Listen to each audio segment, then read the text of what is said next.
Oke. Nah, oke, Bapak akan mulai screen.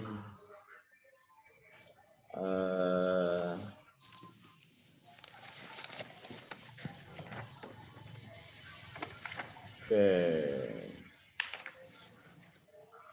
Select a window. Kita coba di sini.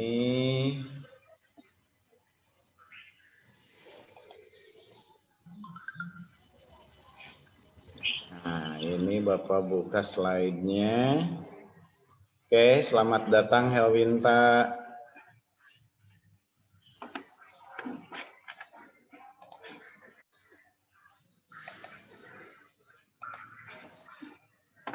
Soalnya duduk dulu ya, harus screenshot dulu. Ya. Oke, kita mulai dari amandemen ya. Kenapa kita belajar amandemen? Karena kita belajar UUD 45. Pak, penting nggak buat kalian belajar amandemen? Nah, harus tahu, kalau enggak nanti dibohongin orang oleh hoax ya. Sekarang banyak banget hoaxnya. Ini Bapak ngambilnya pakai ini, pakai apa? Pakai makalah orang lain. Nggak usah ini, kalau Bapak bikin sendiri juga sama aja. Yang gampang ya. Kita mulai dari slide pertama. Nah, amandemen itu tuh asal katanya dari amendment gitu ya, yang artinya to change the constitution. Apa to change the constitution? Mengubah konstitusi. Ya. Apalagi jadi undang-undang. Jadi nama lain undang-undang dasar itu kemarin kalian sudah tahu namanya konstitusi. Jadi kalau ada orang lain, apa konstitusinya? Nah, itu artinya undang-undang dasar. Jadi amandemen itu dalam bahasa Inggris artinya to change the constitution, mengubah konstitusi. Apalagi ada juga istilahnya orang nyebutnya constitutional amendment, ya, sama. Atau yang bawahnya to revise, ya. The Constitution, apa? Untuk merevisi konstitusi. Pak, boleh nggak konstitusi diubah? Boleh, ya. Asal masyarakat sepakat. Berikutnya apa? Constitutional alteration. Nah, ini kurang lebih sebetulnya sama, ya. Kurang lebih sama. Oke, Bapak ingatkan sekali lagi yang baru datang, bukti absennya nanti diisi di Google Classroom dan kalian harus screenshot muka kalian juga di sini ya. Kita lanjutkan. Amandemen berarti berubah atau memperbaharui caranya. Nah, ini caranya, menambah, mengurangi redaksi, isi UUD menjadi lain daripada semula. Kenapa, Faris? Ada apa, Faris? Nggak ada.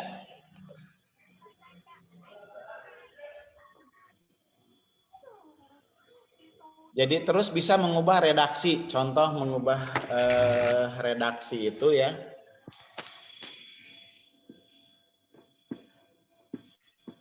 Mengubah redaksi itu misalnya asalnya presiden dapat dipilih selama 5 tahun.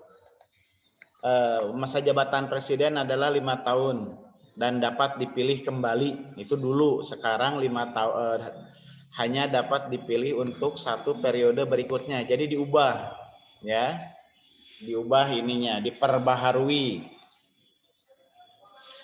Kemudian memperbaharui dengan cara memperinci dan menyusun ketentuan menjadi lebih jelas, tegas, dan sistematis. Ada nggak? Ada di pasal 28. Pasal 28 itu tentang apa? Pasal 28 itu tentang hak asasi manusia ditambah, ya, ditambahkan gitu ya. Jadi tidak ada, yang sebelumnya itu tidak ada. Nah, sekarang ditambahkan. Kemudian membaharui sendi-sendi negara.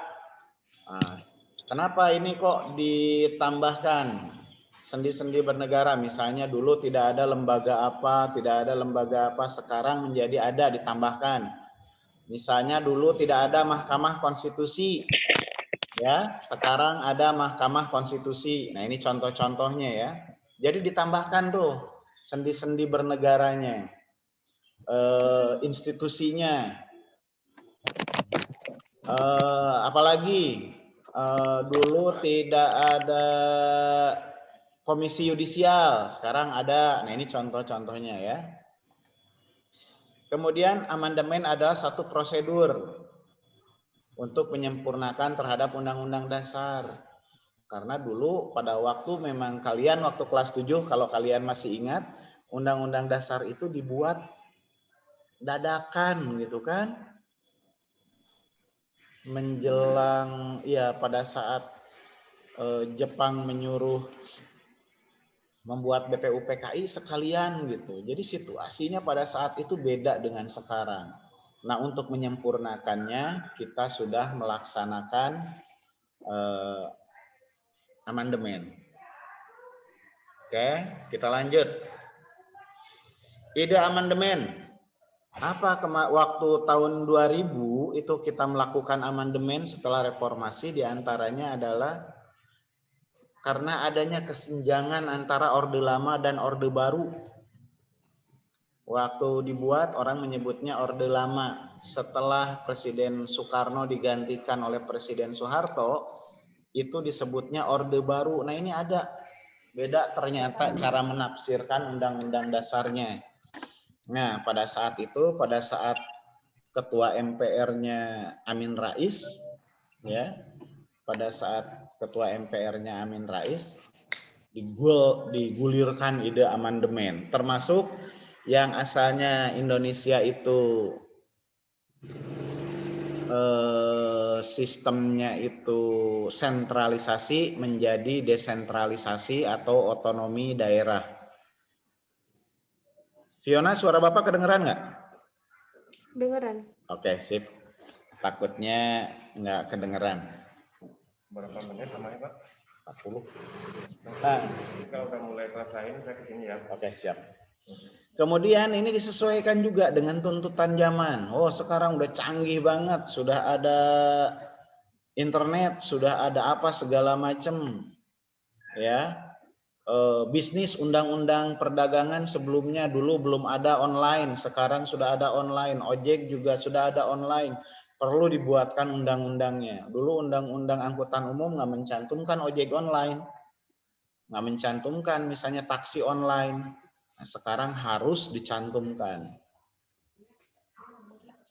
Di undang-undang lalu lintas itu nggak boleh itu namanya motor itu jadi alat angkutan sebetulnya. Jadi ojek itu sebetulnya ilegal. Tapi gara-gara ada Gojek, ada Grab, ya ojek online, akhirnya dimasukkan. Gitu. Jadi diubah tuh berurut ke undang-undangnya, ya ke undang-undangnya. Oke, kita lanjut. Alasannya ada yang historis. Ya dulu tadi Bapak cerita, dulu kan undang-undang itu dibuat karena buru-buru situasinya, nggak nyaman, bikinnya juga gerah, gitu kan, diancam Jepang dan sebagainya. Bahasanya juga takut nih kalau terlalu keras nanti sama Jepang bisa diculik gitu. Sama Kompetei, disebutnya pasukan khususnya tuh, intelijennya. Yang kedua alasan filosofis, yaitu campuran paham negara hukum dan kekuasaan. Nah, pada saat itu terjadi perubahan pertempuran ideologi antara ideologi Islam, ya, jadi ada komunis, ada sosialis, ada juga nasionalis, ada juga liberal. Jadi di situ tuh lagi berebut. Nah, ini yang disebut dengan ada campurannya ya. Yang kedua, alasan teoritis. Ya, dulu kita kan para ahli-ahli tata negaranya juga yang kuliah masih sedikit. Nah, kalau sekarang kan udah banyak profesor-profesor, masih masukan-masukan yang ideal seperti apa. Yang keempat, alasan praktis. Jadi amandemen itu, oke, yang baru datang mungkin Bapak ini kita lagi ngomongin amandemen UUD 45 ya. Perubahan UUD 45. Alasan praktis, prakteknya berubah. Ya. Prakteknya berubah. Kenapa berubah? Kenapa berubah? Zamannya berubah. Tadi yang Bapak sebut, sekarang kita mau pesan makanan, udah tinggal klik-klik gitu kan. Sekarang kita mau bayar tinggal pakai M-Banking, bisa pakai Dana, bisa pakai apa, segala macam. Tinggal masukin HP ke mesin, keluar duit gitu kan. Jalan tol yang dulu kita kalau mau bayar tol itu harus ngeluarin uang, sekarang tinggal bawa pemukul nyamuk, Oh, ya iya. kan? Sekarang tuh kalau di jalan tol kalau mau keluar suka ngeluarin pemukul nyamuk tuh, tempelin pemukul nyamuknya jalan gitu kebuka. Kan canggih. Dulu pemukul nyamuk buat mukul nyamuk doang, sekarang bisa buka jalan tol. Nah itu praktis ya. Canda itu Bapak. Yang ketiga alasan yuridis. Ada nggak yuridis? Yuridis itu apa Pak? Pak, yuridis apa? Yuridis itu bukan si Yudi jualan hiris. Yuridis itu adalah undang-undang. Ya, nama lain dari peraturan hukum itu namanya yuridis. Pasal 37 itu ada pasal yang membolehkan pemerintah negara ini mengubah Undang-Undang Dasar 45. Ya. Oke, kita lanjut. Yang mau screenshot silakan mukanya di kameranya di on kan. Nanti buat ini ya, buat ngabsen. Oke, yang baru datang kameranya di on kan. Nanti kita akan foto bersama buat dokumen Bapak. Oke, kita lanjutkan. Amandemen itu kita sudah 4 kali ya pada prakteknya. 1 mengubah rumusan, 2 membuat rumusan baru, 3 menghapus atau menghilangkan rumusan yang ada, 4 memindahkan rumusan ke dalam rumusan ayat atau sebaliknya. Jadi rumusan yang ada diubah. Rumusan yang ada diubah. Yang kedua, yang nggak ada buat rumusan baru. Ketiga, hapus, buang, nggak cocok. Kayak Dewan Pertimbangan Agung, udah nggak cocok lagi. Di Undang-Undang Dasar 45 yang sudah diamandemen, dibuang tuh pasal yang menulis tentang Dewan Pertimbangan Agung, DPA. Dulu ada, sekarang nggak ada. Ini contoh ya. Terus memindahkan rumusan ke pasal. Jadi misalnya dari pasal 7A misalnya dipindahin ke jadi 7B atau sebaliknya gitu misalnya, atau pindah pasal. Atau pindah pasal dari 7A misalnya ke 8C bisa seperti itu.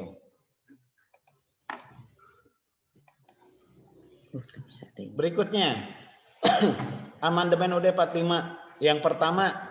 Nah ini ya dicatat nih, boleh kalian screenshot kalau nggak ada. 19 Oktober 99 ya.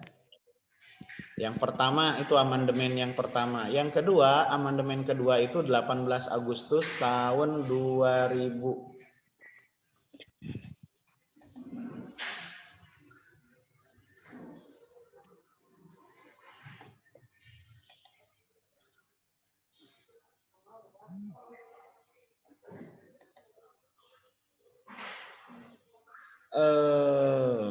Ini kenapa nih?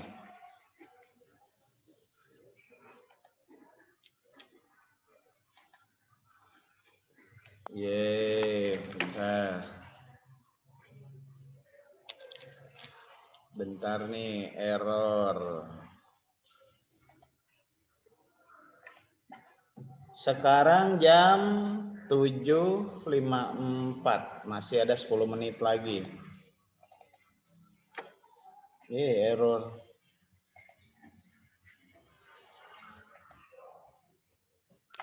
Oke, kita lanjut. Yang kedua, amandemen kedua itu tanggal 18 Agustus tahun 2000. Jadi yang pertama 19 Oktober tahun 1999, yang kedua amandemen kedua itu 18 Agustus tahun 2000, dan yang ketiga adalah amandemen ketiga 10 November 21, amandemen yang keempat itu 18 Agustus tahun 2002. Ya. Jadi ini amandemennya. Hari ini ada juga wacana buat kalian, amandemen itu ingin dilaksanakan seperti biasa, yang ingin diubah, gitu.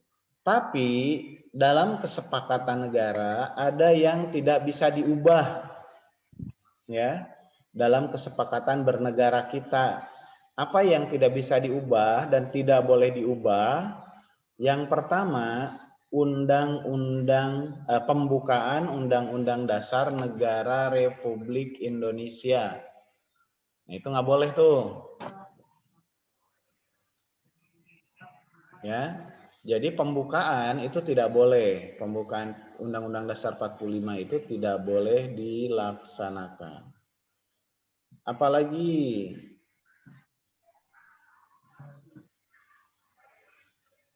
ya. Apalagi pembukaan UUD 45, selain UUD 45, dasar negara kita atau Pancasila. Ya, Pancasila itu tidak bisa diubah. Mengubah Pancasila atau mengubah pembukaan UUD 45 sama saja dengan mengubah negara kita. Ya, mengubah negara Republik Indonesia. Paham ya ke situ. Jadi ada kebebasan yang boleh diubah, sama nih sekarang undang-undangnya juga diubah, undang-undang negara kita, undang-undang ya, undang-undang ketenagakerjaan diubah, banyak banget terkait undang-undangnya, dimasukin ke satu titik, namanya Omnibus Law, ya kan? Bukan Omnibus Way, Omnibus Law, bukan Meligus Law, bukan Omnibus Law. Omnibus Law itu artinya undang-undangnya banyak dimasukin ke dalam satu undang-undang. Nah, itu adalah bagian dari peraturan perundang-undangan.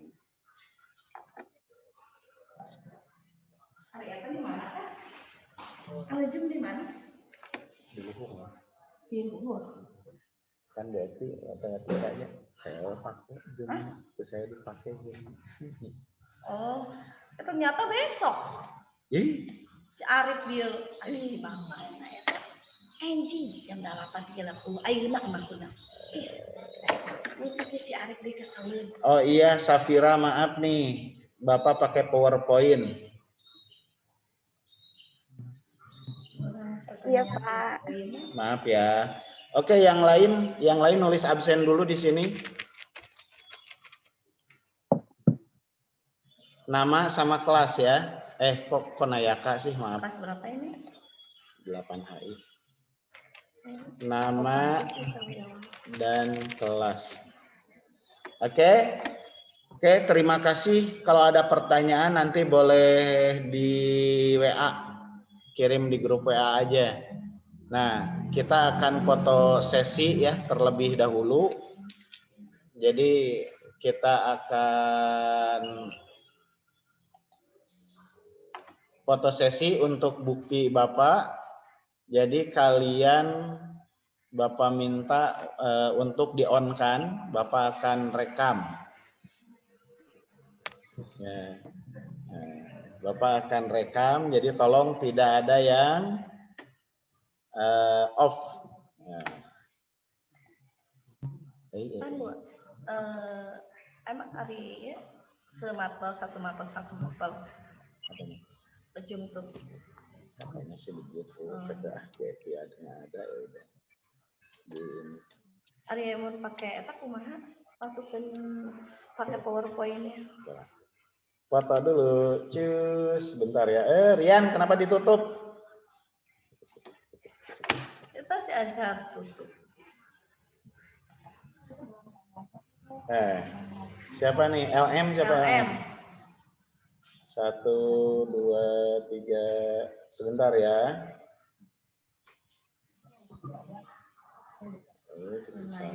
Mau warau saya kelas 7 ngajar. Nah, bentar. Baru 1 nih. Baru Sisanya kita ada 50 orang.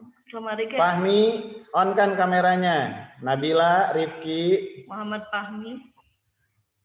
Akila, ya malah dimatiin. Kameranya on kan? Biarin nggak mandi juga. Nah gitu, Ivana, Siti Nur Nabila bisa nggak?